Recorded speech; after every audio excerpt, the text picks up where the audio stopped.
Painting business ideas. When it comes to painting business ideas, one that has worked out well for me is drywall and even plaster repair. As a painting contractor, I am always finding walls and ceilings that need some form of simple drywall or plaster repairs that will make you some big money and for fewer hours. You want to be ready and have confidence to bid the right price and do quality work. This is all revealed in my free bonus manual called How to Repair Drywall Like a Pro. Again, my drywall repair manual comes free as a bonus with my Paint Like a Pro course.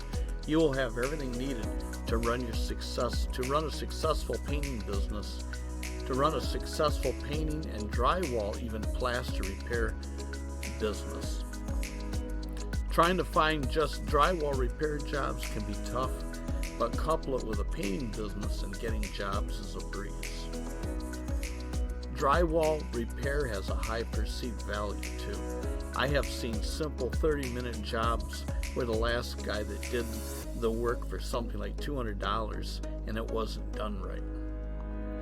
To find out more, please visit paintingbusinessman.com. See drywall repair bonus.